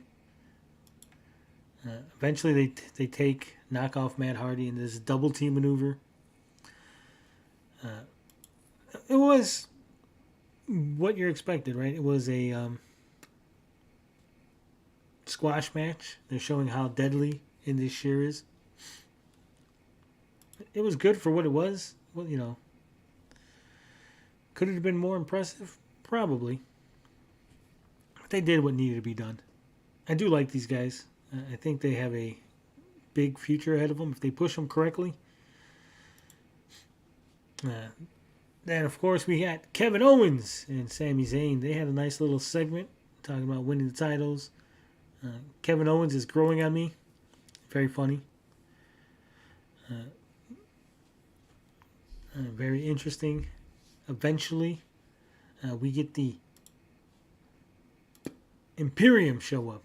And now this was funny. This was a funny little exchange because Imperium comes out. Kaiser's all getting in the face. When they start coming out, Kevin Owens is like, "You can't come out.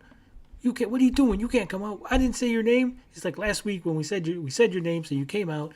That made sense." He goes, "But you can't just come out. Like, there's rules to this. You've got to follow the rules. There's rules to this. You can't just come out, willy nilly. You can't just do that." And fucking Sami Zayn's like, "No, it's okay." He's like, "No, you don't understand. There's rules." So eventually they get in the ring. They get in the face of Kevin Owens and Sami Zayn, telling them that they don't deserve the titles, and they're little bitches. You ain't like us. We are wrestlers. We're athletes. You guys are disgrace. It's a disgrace to the titles. That leads them to be like, "Hey, we hear from you, Slender Man." They call Kaiser. They're like, "We hear from you, Slender Man, all the time, and sometimes we hear from ears," referencing Gunther, "but we never hear from Baldy." So they start getting a little Baldy chant going. So we want to hear from Baldy. But before they can hear from Baldy, they get shushed by Chad Gable. He's shushing the shit out of everybody. Him and Kevin Owens get a little back and forth. Maxine Dupree's out there with them. Otis looking like a no neck monster. I love Alpha Academy. Alpha Academy is probably one of my favorite tag teams right now, currently. Of course, that leads to the Imperium taking on Alpha Academy. Chad Gable looking great, pulling off some moves.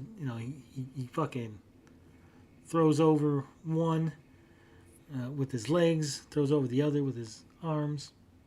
It's really good. Vinci and Kaiser looking good, but still. But then Valhalla shows up. This was weird. So apparently Valhalla's upset from the match with the Viking Raiders from last week. So she gets into the Maxine Dupree's face. They get a little back and forth. Eventually, she chases Dupree out. This causes the distraction. But before that, we get the Caterpillar from man Otis. The crowd is loving it. I'm loving it. Shades of what the hell's his name? From Too Cool. Too Hot Scott. Too Hottie Scotty. He did the worm. Otis does the caterpillar. Then he jumps up with the elbow. It's fucking fantastic. Can we just get the DIY versus Zayn Kevin Owens ready?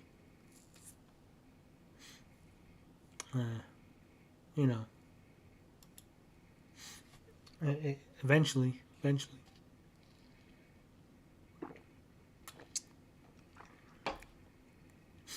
Will they split up the tag belts? If you have a brand split, why unify the belts? I don't think they're splitting up the belts. They're just treating them as they both go on both shows. That's why they're universal. Eventually, Imperium gets the advantage again. This move, this little fucking Vinci holds up Chad Gable. Fucking Kaiser flies off. Does a fucking jumping European uppercut. It was a nice little fucking move. I'll tell you what. Imperium picks up the win. They're looking strong. I am behind Imperium. I'm loving Imperium. Like I said, I wasn't a couple weeks ago, but now I'm feeling them now. Feeling them. Starting to get behind them. Then we had the Four Corners Ladies Tag Team Championship match.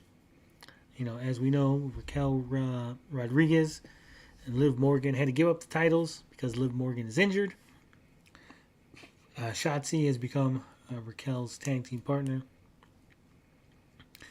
And what could have been a cluster of a match, actually wasn't too bad. Not a lot of people jumping in and out. It's a pretty good match, straightforward at the beginning. Like I said, it wasn't a cluster. We had Raquel Rodriguez and Shotzi taking on Io Sky and Bailey versus Chelsea Green and Sonya Deville. And then in the last corner was Shayna Baszler and Ronda Rousey. Eventually, though, we do get clusters. This move, like I said, I'm starting to get impressed with some of the moves that the women's wrestlers are doing. This was very unique. So Io Sky is standing on the second rope with Shotzi's face on her crotch. She's lifting up Ronda Rousey. She's going to do a second rope superplex. Shotzi, meanwhile, grabs Io Sky. She's going for a powerbomb. It was fantastic. We had a fucking superplex from fucking Io Sky onto Ronda Rousey. While at the same time, Io Sky gets powerbombed by Shotzi. Fucking fantastic. I haven't seen anything like this. Again, maybe they do this shit all the time. I just haven't watched it. But I thought this was really good. Really good exchange. Then eventually, the finish of the match, Shotzi jumps off the top rope onto a prone Ronda Rousey. Ronda Rousey splits open her legs. This again was unique. Opens her legs, causing Shotzi to hit the mat, miss the mark, and then turn that into a fucking armbar. Shotzi taps new women's world champions Shayna Baszler, Ronda Rousey. Why did they bring Shotzi in, right? The whole Shotzi Raquel Rodriguez thing. Why? It's almost like, why even have Raquel Rodriguez in the match? Sink flower perfume attack. So they lose. And we got, like I said, Ronda Rousey, Shayna Baszler, new tag team champs. Decent match.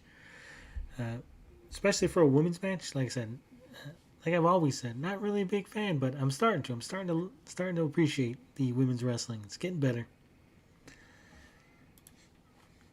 All right, then we had this JD McDonough taking on, the fuck is his name? Fuck. Help me out here.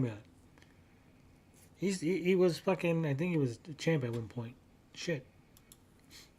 I've been doing this way too long. Now I'm fucking, let me see. Who the hell was it?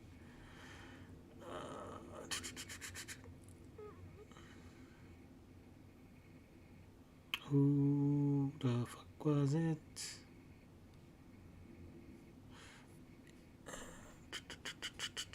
Come on. Fuck, this is one of those. Now, this is why I need someone here. So they could be like, that's who it is. They could remind me who the hell I'm thinking of.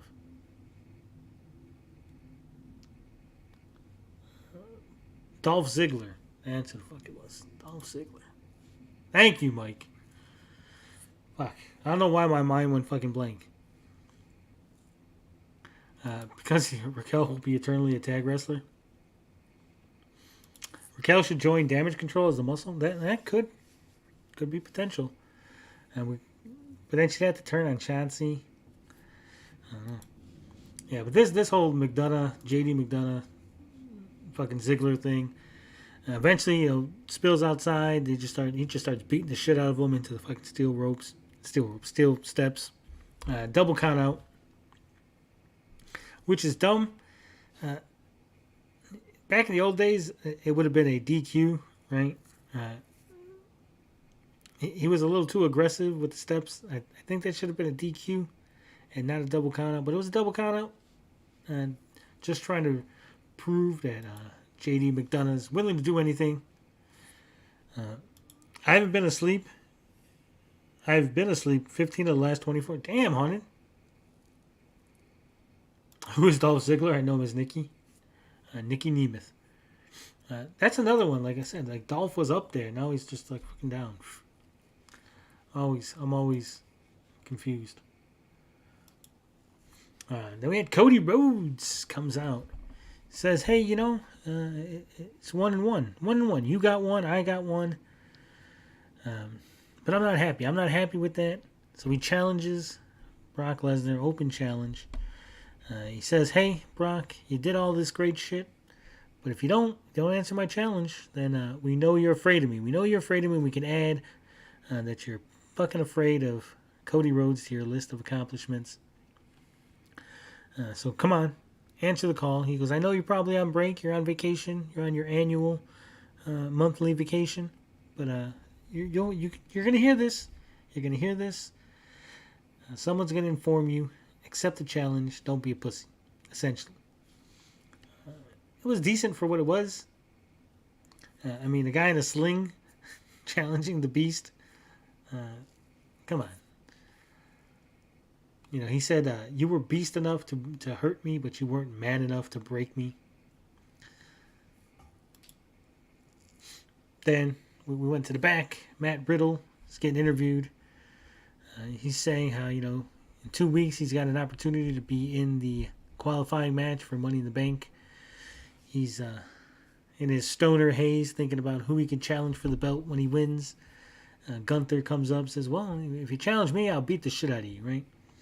Which is stupid, because why would you challenge for anything less than the highest title, right? Gunther is Intercontinental Champion. He's not the World Champion. He's not the Universal Champion. So just having him come out and be like, they're building this whole, like, Gunther doesn't like Matt Riddle. They talked shit about him earlier, said he was ridiculous. I don't like Matt Riddle. I'm not a fan.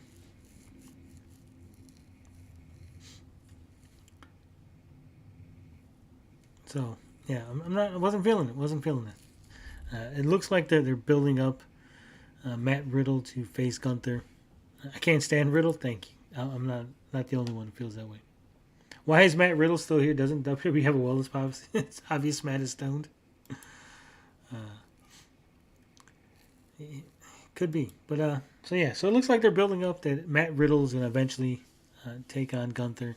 So, I don't know if it's foreshadowing, but I don't see Matt Riddle winning Money in the Bank or even qualifying to go to Money in the Bank. I think he's going to get screwed by the Imperium somehow and then lead that into a Gunther-Matt Riddle match. And speaking of qualifying for Money in the Bank, we had Shinsuke Nakamura versus the big man. This match was decent. These guys had good chemistry. I wasn't, again, last week, Bronson Reed wasn't feeling him. This week, with Shinsuke as his opponent, the match was a lot better. It was a lot better. Shinsuke hits him with the knee to the back of the head. Bronson Reed eventually ducks out, gets back in.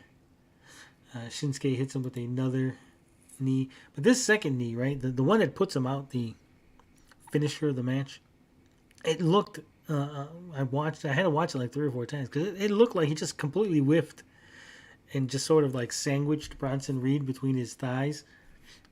And that was like, oh, he finished him. I'm like, he didn't really connect. It was a bad. Shinsuke like missed the mark and they just kind of like sold it as he hit him. Also, why they put this graphic in the middle of the match? Come on. Put it at the beginning.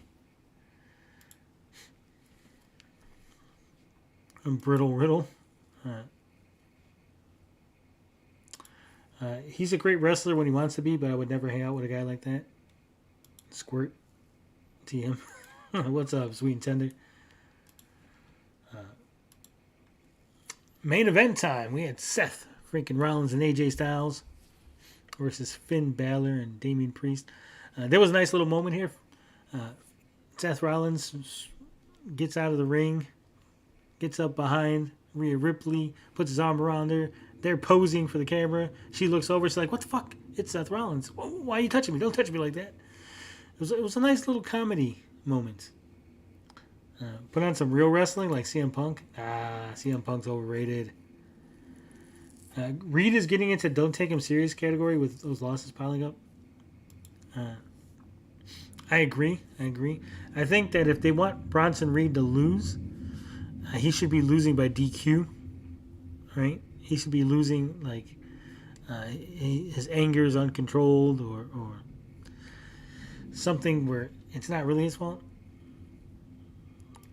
Rhea almost corpsed here. She's looking good. I'm not loving her voice, but easy on the eyes, hard on the ears. Of course, we had Dominic Mysterio. He's getting involved. He's trying to help his team. But you knew, again, this was one of those matches. You can't have Seth Rollins lose first night as champion. He puts away Damian Priest with a little Kirby stomp. All in all, it was a decent match to close the show. Kind of teased. It kind of seemed like maybe AJ Styles was going to turn, which I would have probably been more interesting. I could have seen AJ Styles screwing over Seth and then going back to SmackDown like, well, you can't touch me because I'm on SmackDown. Right? And then leaving sort of Seth Rollins having to deal with the collateral damage of being screwed over. But he didn't. It was just a straightforward match. Good guys, heels and faces. Faces win. Heels do the job. It was what it had to be. So. Raw was decent. Wasn't great. But it's getting there. I did like the sort of anything can happen nature. People just showing up. People getting in people's faces. It was almost 90s era-esque Crash TV where you didn't know what was going to happen from one moment to the next. And I think that's the best. When you're not able to predict the show, when you're not able to guess who's going to show up, guess who's going to be making in the run-ins. Do I see a rematch between AJ and Seth? I don't see how. Again, they're on two different shows. Maybe if AJ Styles wins Money in the Bank, right? But I don't think it's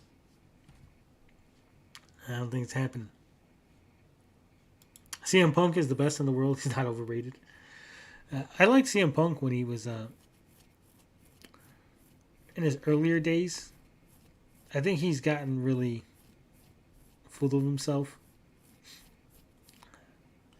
Also, spoiler for people who don't know, but way back when, I used to be in a EFED, an online wrestling federation, and one of the guys used CM Punk as his avatar.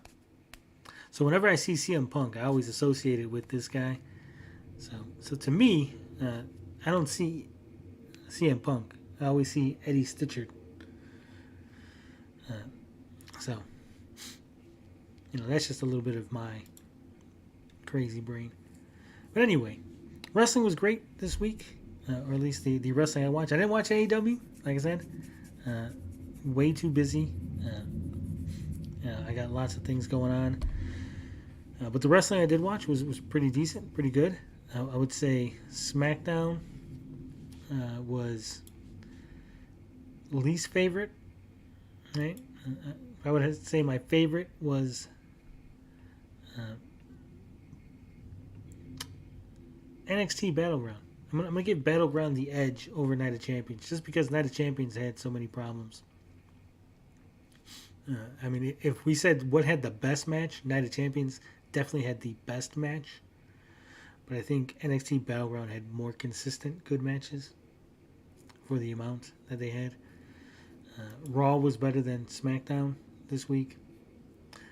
then again, it's this week's Raw versus last week's SmackDown. I think SmackDown's always going to have the disadvantage in this, just because, like I said, the show is on Tuesday, so we're getting this week's Raw, last week's SmackDown, right? And so it's always going to seem a little like, SmackDown's old news. I didn't watch Double or Nothing. I didn't. Jade Cargill lost. What? Yeah, we're still going, Beefy. We're still going. And there was a lot of wrestling to cover. Let's see. Hold on. Where is... Let me look up the results for AEW. What the hell was it? AEW fucking... What was the last pay-per-view? I'm on Wikipedia, so give me a second. Events. Here we go. Double or Nothing. 2023. All right. So the results for Double or Nothing.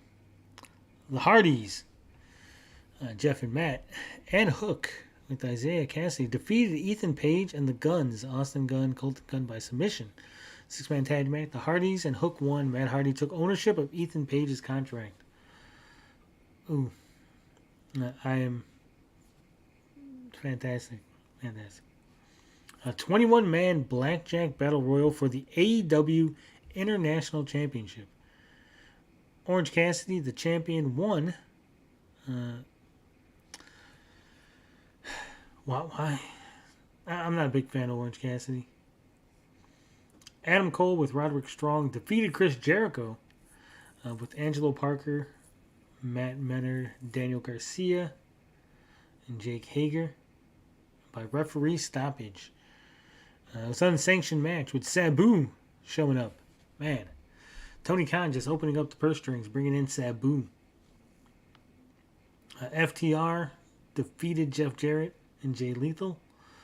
Why bring in Karen? Why build up? FTR is the better team. Jeff Jarrett should stay far the fuck away from wrestling. But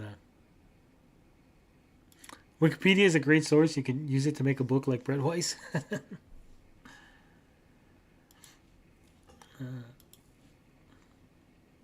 All right, Wardlow defeated Christian Cage, as he should. Tony Storm with Saraya and Ruby Soho defeated Jamie Hayter.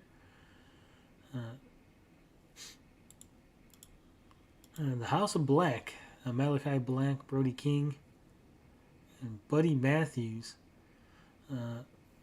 with Julia Hart defeated the Acclaimed and Billy Gunn by pinfall.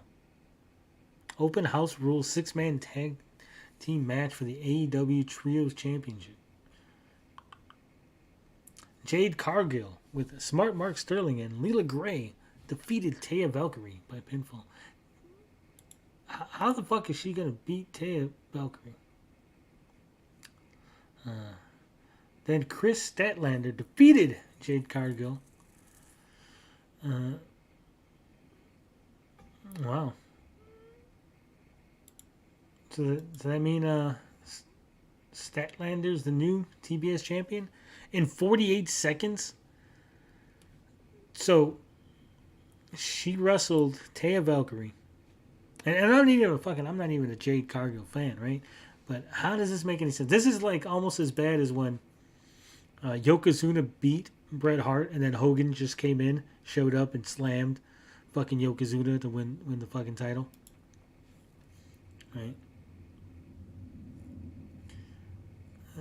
How are you going to have fucking Jade be so dominant and then she loses a fucking match in 48 seconds? Ridiculous.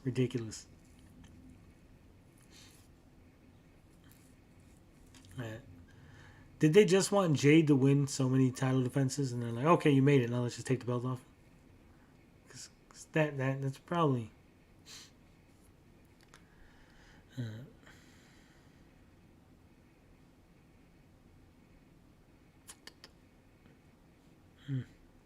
Stupid. MJF defeated Sammy Guevara, Darby Allin, and Jungle Boy Jack Perry. As you knew he would. Then the Blackpool Combat Club defeated the Elite. Ooh. The Anarchy in the Arena match. This one, I thought the Elite were going to take this.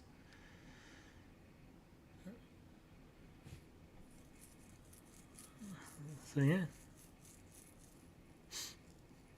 Weird.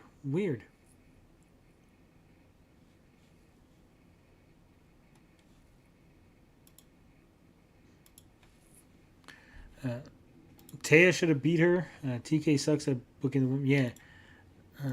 What should have happened is Statlander should have been the one that she wrestled at the event. Then the open challenge. Then Taya Valkyrie showed up and then beat her. That would have made more sense. Taya lost twice to Jade. Yeah.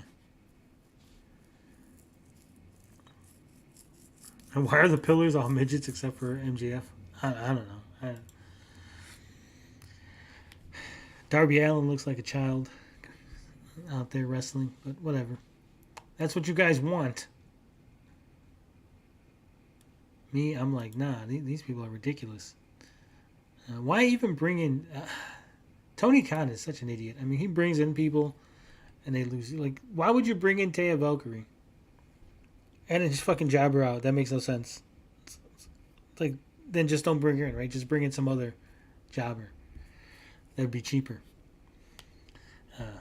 I'm glad I didn't watch AEW. Because I would have been really pissed off, it sounds like. But we're approaching the 2-hour mark. I didn't think we were going to go this long. But we had a lot to talk about. We had 2 pay-per-views, plus Raw, plus SmackDown. Unfortunately, I didn't watch NXT today because I'm here, and I didn't watch last week's. But I did watch the pay-per-view. It was good. I might start watching NXT. But I think we're gonna have to cut out one of these, right? There's way too much. I don't think I could do fucking Raw, SmackDown, NXT, AEW. AEW's getting 3 shows. I was telling Aaron, there's just way too much wrestling. I think I'm gonna have to either focus on something or really have shorter, like, just fly through the segments. Just be like, hey, here's what I liked about the show, right? Maybe not break the card down as thorough. Maybe we're just gonna have to be like, boom, boom, boom. If we continue with covering everything, if we cover everything, it's gonna be probably some faster breakdowns. If we focus on one show, it'll probably be ROH. Oh, stop adding shit. You'll be like, fucking. I'll watch Raw, SmackDown, NXT, Dynamite, Rampage, Collision, Impact, and Power, plus ROH. Shit. I won't have time for nothing else, right? Between all the video games, I got 3 games. 3 games that I gotta fucking play and do reviews on this week. This week. Not like in the future, but this fucking week. So I gotta do that. Plus watch the wrestling. Plus watch the anime. Plus do the movie talk. I think I'm wearing myself thin. But we're gonna see how we're gonna make it work. We're gonna make it work. Did you know Sammy and Tay Mello are pregnant? Sammy is a douchebag. He proposes to his girl on national TV and then dumps her for Tay. He might be, but I mean, Tay Mello got that booty. She got that peach. So there is that. All right, everybody. Thank you guys for watching. Thank you for putting up with me and my complaints. My old man yells at the clouds as he watches wrestling. We got the nice wrestling background. And we'll be back next week. Talk more. But until then, as always, love, peace, booty grease. I'm out this bitch.